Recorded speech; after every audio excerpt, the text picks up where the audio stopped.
Lectura del Santo Evangelio según San Lucas. En aquel tiempo Jesús subió a la montaña a orar y pasó la noche orando a Dios. Cuando se hizo de día llamó a sus discípulos, escogió a 12 de ellos y los nombró apóstoles. Simón, al que puso el nombre de Pedro, y Andrés su hermano, Santiago, Juan, Felipe, Bartolomé, Mateo, Tomás, Santiago el de Alfeo, Simón apodado el Celotes, Judas el de Santiago y Judas Iscariote que fue el traidor. Bajó del monte con ellos y se paró en un llano, con un grupo grande de discípulos y de pueblo, procedente de toda Judea, de Jerusalén y de toda la costa de Tiro y Sidón. Venían a oírlo, ya que los curara de sus enfermedades. Los atormentados por espíritus impuros quedaban curados, y toda la gente trataba de tocarlo, porque salía de él una fuerza que los curaba a todos.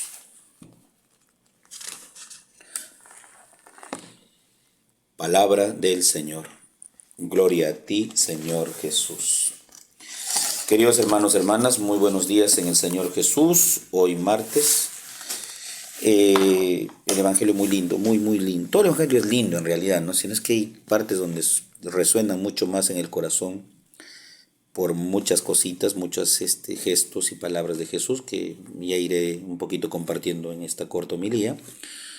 Pero sobre todo hoy ya, perdón, nuestra oración siempre está dirigida por el Perú, por nuestra patria, y será por el Perú.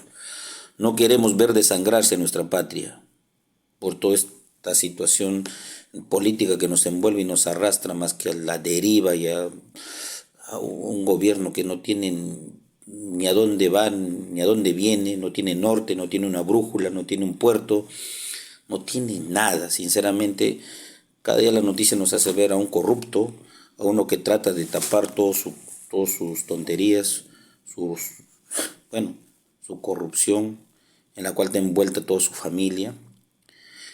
Y es que la verdad eso abruma. ¿Por qué? Porque sinceramente se ocupa más en defenderse que en lo que debe hacer. Bueno, y así también estuviera ejerciendo el cargo, lo haría peor que nadie, porque este hombre no está preparado, no está nada preparado. Ya se vienen censuras a ministros, van a sacar algunos, va a tener que poner a otros y los que entran igual van a hacer la misma cosa, porque nunca se va a rodear de gente preparada, culta, que sabe sacar adelante el Perú. Él quiere gente que hable como él, que piense como él, y pues lamentablemente es muy reducida su coeficiente y su cabecita, ¿no? Que no da para más. Pero bueno, rezamos por el Perú. Rezamos también por el fin de esta pandemia y por el fin último, por favor, Señor, para que Rusia no siga bombardeando, invadiendo a Ucrania. Pedimos por la paz en estos países. Bueno, ¿qué nos dice el Evangelio del día de hoy? Jesús primero muestra una actitud orante. Dice, estaba en una montaña y pasó toda la noche orando. ¿Cuál sería el argumento de su oración? ¿Cuál sería el fin? ¿Qué estaría rezando? Nos dice el evangelista que después de rezar comenzó a llamar a sus discípulos y los llamó por su nombre. Entonces, ¿cuál es el motivo de la oración de Jesús? Su iglesia. La convocatoria de los 12, la lista de los nombres, los convocados, así como el entrenador de fútbol lo hace convocación, ¿no?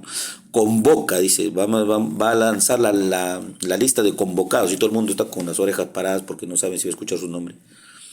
Jesús va a hacer una convocatoria y entre su oración está, estos van a ser mis apóstoles. Su preocupación entonces en su oración es su iglesia, sus acompañantes, quiénes van a ir al lado de él, quiénes van a saber de él, a quiénes se le va a mostrar los secretos del reino, quiénes van a ser los evangelizadores, quiénes van a llevar igual la cruz, quiénes van a terminar igual su vida como la de Jesús, martirizados.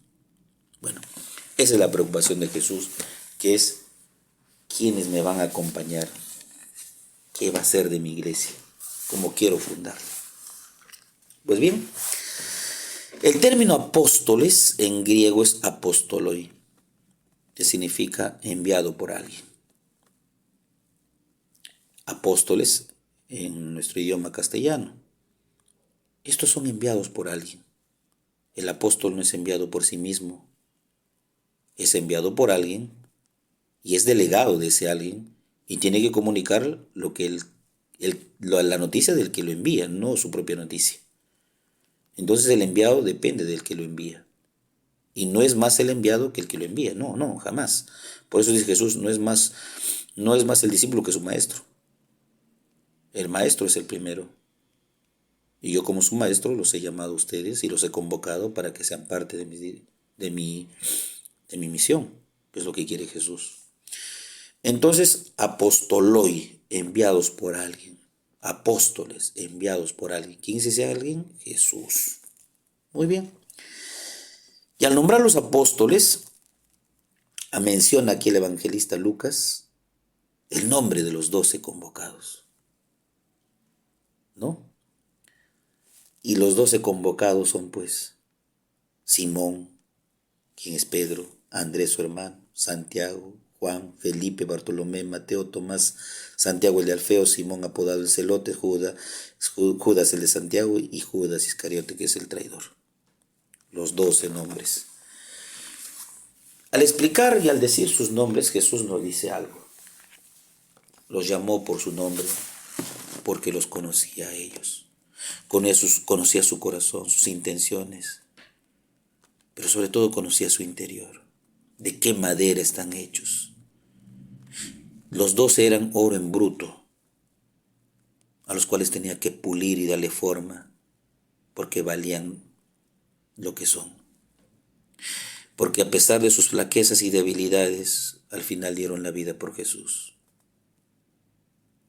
Porque a pesar de su traición, a pesar de la negación, a pesar del arribismo, ¿no? A pesar de las pretensiones muchas veces de querer ser los únicos y no abrir caminos para otros, el exclusivismo, ¿no?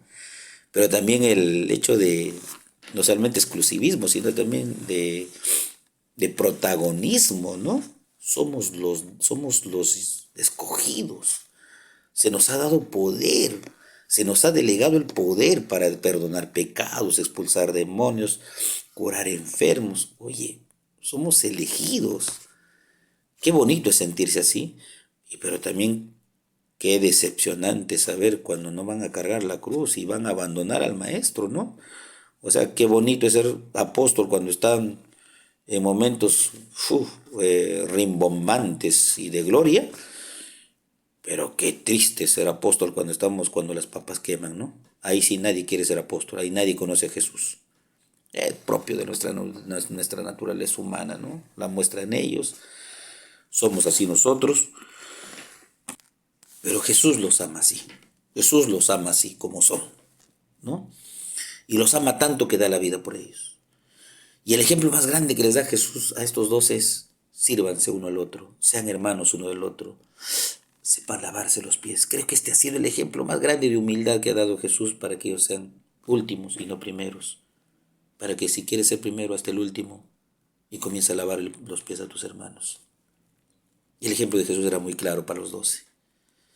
Y ellos empezaron a entender que esa misión tenían que continuarla en su iglesia y así lo hicieron. Pues seguidamente, después de ser elegidos por su nombre, ser llamados, dice: bajó del monte con ellos y se paró en un llano con un grupo grande de discípulos. Una cosa es ser apóstol y otra cosa es ser discípulo, por si acaso. Discípulos era la gente que se aglomeraba alrededor de Jesús y escuchaba sus enseñanzas, pero no eran llamados exclusivamente como Jesús hace con los 12. Son los que están ahí al lado de Jesús, pero no son del grupo íntimo de Jesús. Pero bien, y había mucha gente procedente de toda Judea, Jerusalén, de la costa de Tiro y Sidón, o sea, hasta extranjeros habían ahí. Pero, ¿por qué están ahí? ¿Qué les impacta? Venían a oírlo y venían a que les curara de sus enfermedades. Esta es la intención. Quiero escucharte, Jesús. Tu voz me cautiva, tus enseñanzas me dan dirección en la vida. Y por si fuera poco, tú me curas, tú me sanas. Este no es cualquier maestro, este no es un rabí que en tiempos de los judíos había.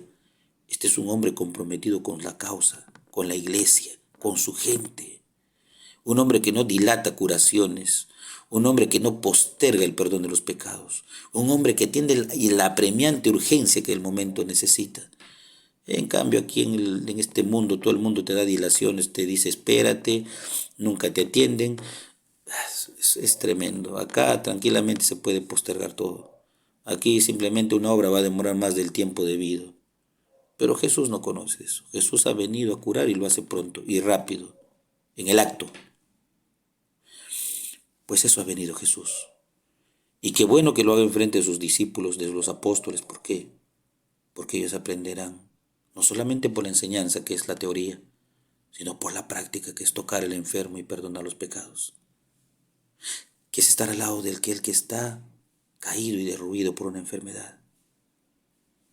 ¿Cómo se aprende más? ¿En la cancha?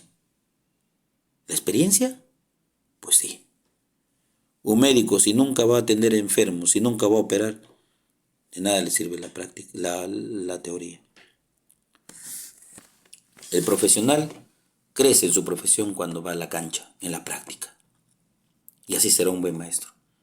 Y aquí los discípulos están en la cancha.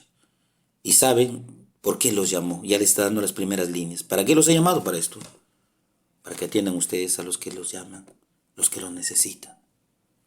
Y esa es la misión que nosotros continuamos de Jesús. Hagamos lo mismo que Jesús. Atendamos, escuchemos, levantemos al que está caído. Tendámosle la mano, démosle un consejo, ayudemos. Eso es prolongar lo que Jesús hizo con nosotros y siempre lo hará, lo hizo con sus discípulos. Entonces, esa es nuestra enseñanza del día de hoy en este corto evangelio. Que tengan un bonito día, que reciban mi bendición en el nombre del Padre, Hijo, Espíritu Santo, y que, bueno, tengan, que este día se cumplan todos sus deseos y sobre todo no olvidarnos de que el evangelio siempre nos va a llamar, nos va a interpelar a un cambio y una conversión. Que tengan un bonito día.